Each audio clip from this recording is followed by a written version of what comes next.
Alright, so as promised last class, I'm going to go ahead and do a full video on these. So let's go ahead and talk about it. So a while back, I talked about how related angle,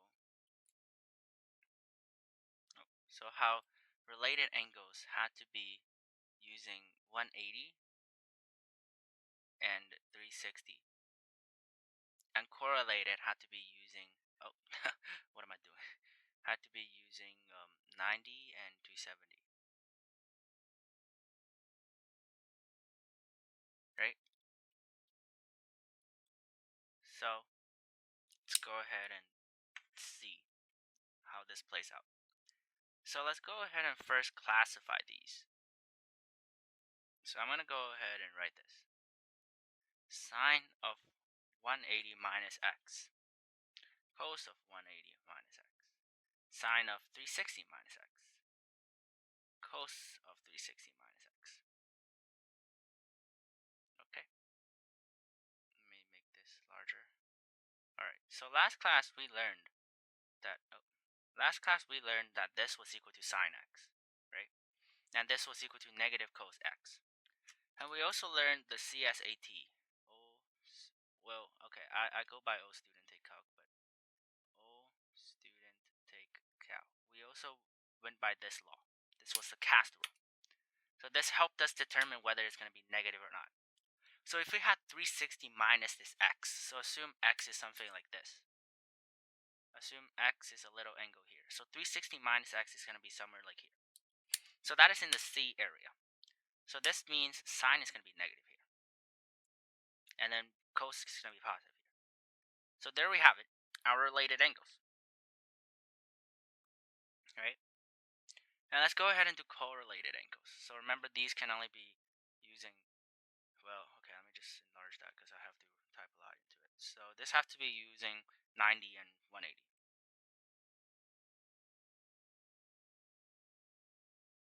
Sorry, 270.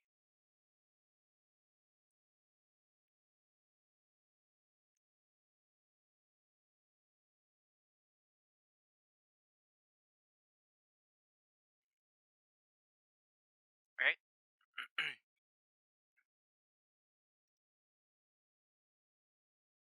Okay, so let's go ahead and determine. So 90 minus x, it's going to be an angle within A, right? So that means no matter what, it's going to be positive.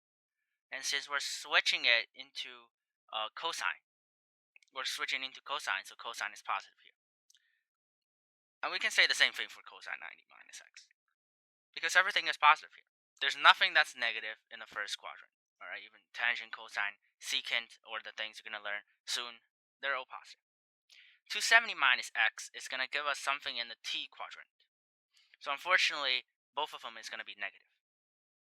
So let's go ahead and do that. Negative cos x, negative sine x. So you might think, hey, look, this is everything, right? This has to be everything. Well, that is not it. There's a little more to that. What if I reverse the order for you guys? So what if instead of I just doing 90 minus x, I did x minus 90? And then I did x minus 180. I did x minus 270. I did x minus 360. What are you guys going to do now?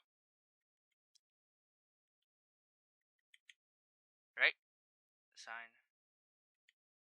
What's going to happen now? What are we going to do?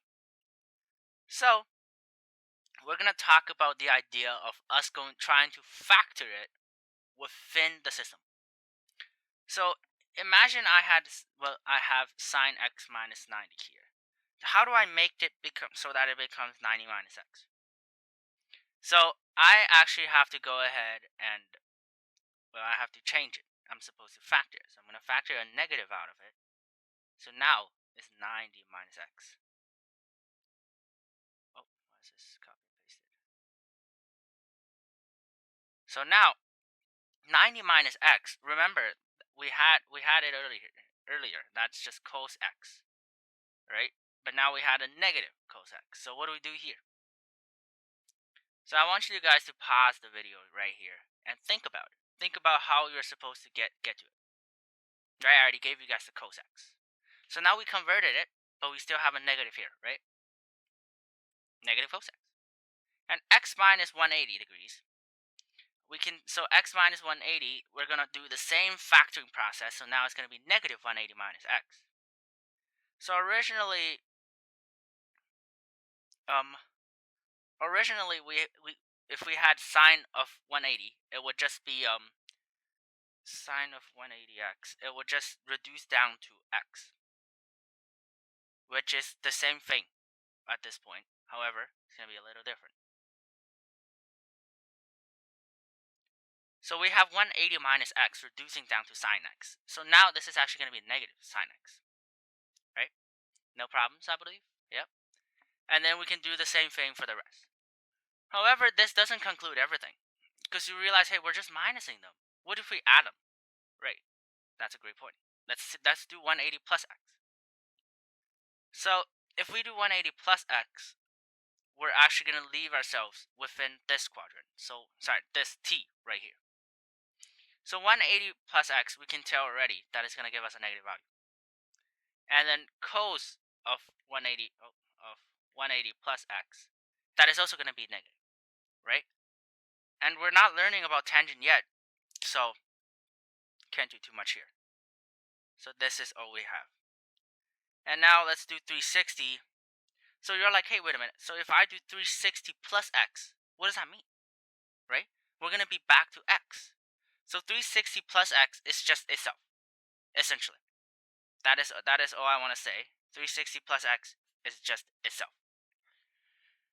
And let's go back to more correlated angles, I will say. So, correlated. Oh, let me move this away. So this was a little bit factoring, so let's move this. So let's get to this. So for this part, I'm going to go ahead and write sine of 90 plus x. And that is, I'm also going to write sine of 90 plus, cosine of 90 plus x. Alright, so sine of 90 plus x, we look at it. So 90 plus x, that's going to be positive, for sure. But however, we're switching it to cosine here. So cosine is not negative here, right? Is it? Well, okay, so 90 plus x. Sine, we're going to put it to 90 plus x, or somewhere over here. Since sine is positive for this, you will also have a positive cos x. And then cos of pi over 2 plus x. So you're going to be in sine. However, you were originally cos. So this is going to be negative sine x. And this is all the patterns that you're going to remember. So these two, this is all you're going to remember. You have to remember all of this. If you know how to prove it, you don't have to memorize it. But if you don't know how to prove it, please memorize this. This is going to be on the test. I'm going to ask you to convert between different angles and all of this and all of that. And you're going to have to do it. So these are like the most fundamental concepts of trig. And this is going to be very, very important when we get into trig functions. Alright? And that's all I got to say for this class. There was no textbook class for this, so there's no homework. I just want you guys to remember.